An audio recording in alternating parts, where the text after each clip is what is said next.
ঈদুল আজহার ছুটিতে দেশের প্রধান বিনোদন কেন্দ্র সৈকত শহর কক্সবাজারে পর্যটকরা ভাসছে আনন্দ উচ্ছ্বাসে। কক্সবাজারের অন্যান্য বিনোদন কেন্দ্রগুলো পর্যটক স্থানীয়দের পদচারণায় মুখরিত। এদিকে আগত পর্যটকদের নিরাপত্তা নিশ্চিত এবং সব ধরনের হয়রানি রোধে সার্বিক ব্যবস্থা নেওয়ার কথা বলছেন জেলা প্রশাসন, ট্যুরিস্ট পুলিশ ও লাইফগার্ড সংশ্লিষ্টরা। কক্সবাজার থেকে আহসান সুমনের প্রতিবেদনে দেখুন বিস্তারিত।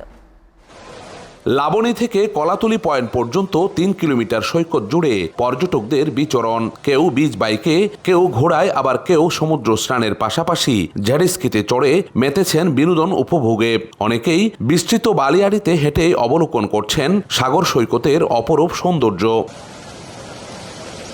ভালো লাগার এমন দৃশ্য মুঠোফোনে কিংবা ক্যামেরায় ধারণ করে স্মৃতির ফ্রেমে নিজেদের বন্দী রাখতে ভুল করছেন না ভ্রমণ পিপাসুরা। পর্যটকরা বলছেন, ঈদ কিংবা টানা ছুটি পেলেই অবসাদে তাদের প্রথম পছন্দ কক্সবাজার। অন্য সব ঈদের থেকে এবার একটু অবশ্য অন্যরকম ছিল।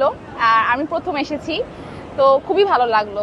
তো এই সবার সাথে একটু শেয়ারিং করে নিলাম, আমার কাছে ভালো লাগলো। প্রত্যেকবারই আসি, খুবই ভালো লাগে। ঈদের আনন্দটা সবাইকে নিয়ে করে তারপরে চলে আসছি, সবাই বন্ধু বান্ধব নিয়ে আসছে আর কি।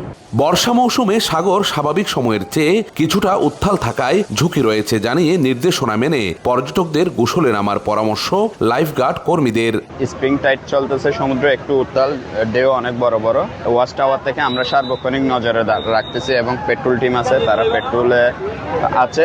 এবং যে এখানে যেখানে ওয়াটার কন্ডিশন একটু খারাপ সেখানে আমরা রেস্কিউ বোট নিয়ে লাইফগার্ড রাখছি এবং পাশাপাশি অন্য যে জায়গাগুলোতে লাইফগার্ড পরিষেবা নেই সেখানে আমরা গিয়ে তাদের সাথে কমিউনিকেশন করতেছি। পর্যটন সংশ্লিষ্টরা বলছেন, ঈদে 40% মতো হোটেল কক্ষ ভাড়া হয়েছে।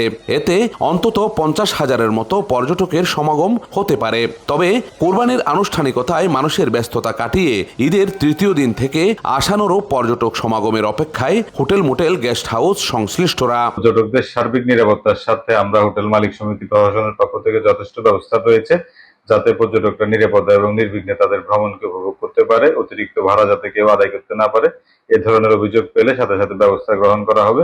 এবং আমাদের এই পর্যন্ত বিভিন্ন হোটেলে প্রায় 40 থেকে 50%-এর মধ্যে রুম বুকিং হয়েছে এবং আমরা 40% থেকে 50% ডিসকাউন্ট রেখেছি। এদিকে পর্যটকদের নিরাপত্তা ও হয়রানি রোধে কয়েক স্তরের ব্যবস্থা নেওয়ার কথা জানায় ট্যুরিস্ট পুলিশ।